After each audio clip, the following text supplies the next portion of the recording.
Hello guys, welcome to my blog channel. তো দেখতেই পাচ্ছ আমরা বাসে উঠে গিয়েছি দক্ষিণেশ্বর কালী মন্দির যাওয়ার জন্য। তো ফার্স্ট ব্যানারে বুঝতেই পেরে গেছো যে দক্ষিণেশ্বর কালী মন্দির যাওয়ার জন্য ব্লগটা অল মানে তোমার ফুল ব্লগটা আছে দক্ষিণেশ্বর কালী মন্দির পর্যন্ত। তো দেখো বাসে উঠে গিয়েছি, বাসে যাওয়ার জন্য তোমার অনেক লেট হয়ে গিয়েছিলো। 7টার বাসটা ছিল, কিন্তু 7টা নয় 8টা কতই বাসটা উঠলাম আমরা। তো ফাইনালি দেখতেই পাচ্ছ এই সামনাসামনি ঢুকে গিয়েছি। তোমার যে গঙ্গার যে এটা দেখতে পাই ব্রিজটা, গঙ্গা নদীটা দেখতে পাই ব্রিজের উপর দিয়ে। তো সেটা আমরা বাসে যাচ্ছি, যেহেতু বাস থেকেও দেখতে পাচ্ছি। ট্রেনে গেলে হয়তো গঙ্গার ব্রিজটার উপর হয়ে যেতাম, বুঝতে পারতে। তো দূর থেকে দেখাচ্ছি, দেখতে পাচ্ছ অনেকটা চলে এসেছি। তো অনেক সকালবেলা উঠেছি ভোর 3টার সময়।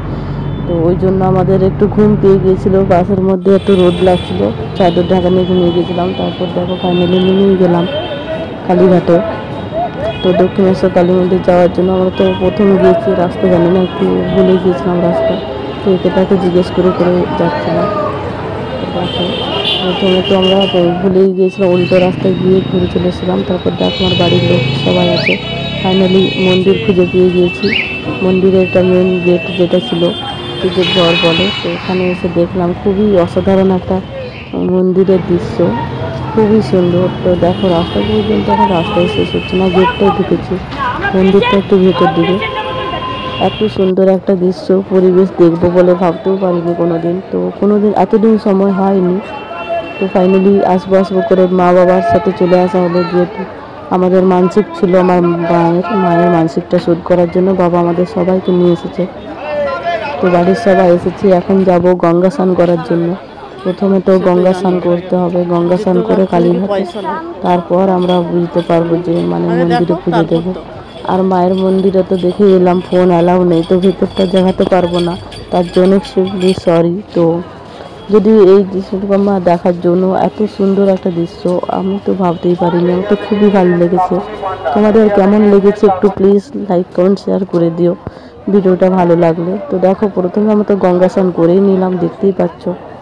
তো গঙ্গা স্নান করতে গিয়ে একটু শেয়ার করে দিলাম, যেহেতু ভিজে গাইছিলাম, ফোনটা হ্যাং করেছিল, কাজ করছিল না। তারপর স্নান করে এসে পুজো টুজো দিয়ে এসে খাওয়া দাওয়ার জন্য বসেছি, টিফিন করছিলাম। সবাই বাড়ি থেকে নিরামিষ লুচি আর সুজি করে আনা হয়েছিল।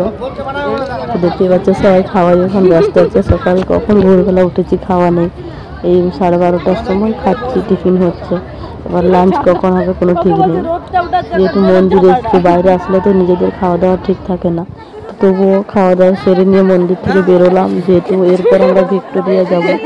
ভিক্টোরিয়া মিররটা দেখতে পাবো, এই মেমোরিয়ালটা যেটা মিউজিয়াম, তো ওটা দেখার খুব ইচ্ছা আছে, ওইটা দেখে বাড়ি যাব বলছিলাম।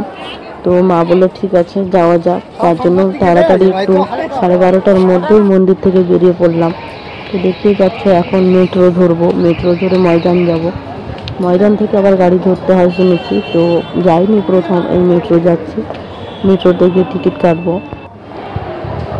তো দেখতেই পাচ্ছ টিকিট কাটবার জন্য চলে এসেছি, টিকিটটা আমি কাটবো বলে বসেছিলাম। তো লাইন দিলাম, লাইন দিয়ে দেখতে পাচ্ছ লাইন দেওয়ার পর মেট্রোর লাইনের টিকিট কেটে চলে এলাম স্টেশনে। তো এখনও ট্রেন আসেনি, ট্রেন একটু লেটে আছে, যেহেতু 2টা কতই ট্রেনটা আছে। তো দেখতে পাচ্ছ ফাইনালি ট্রেনে উঠে গিয়েছি, মেট্রোর ট্রেন দেখতেই পাচ্ছ, অনেকে রিলস বানা দেখেছি। তো এটা দেখো কাঁচের ভেতরে অসাধারণ একটা দৃশ্য লাগছে।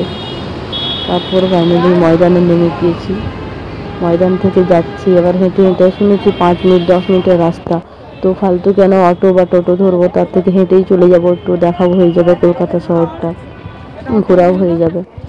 তো মেট্রো থেকে যে চলে এসেছি, ওখান থেকে হেঁটে হেঁটে এসেছি। তো দেখো এটা ধর্মতলা বলে না, আমরা শুনেছি মিছিল হয়, তো ধর্মতলা পর্যন্ত চলে এসেছি। তো এই ভিডিওটা এখানে শেষ করছি, পরের ভিডিওতে দিয়ে দিচ্ছি মিউজিয়াম দেখার একটা দৃশ্য, দেখে নিও, লাইক করে দিও ভিডিওটা।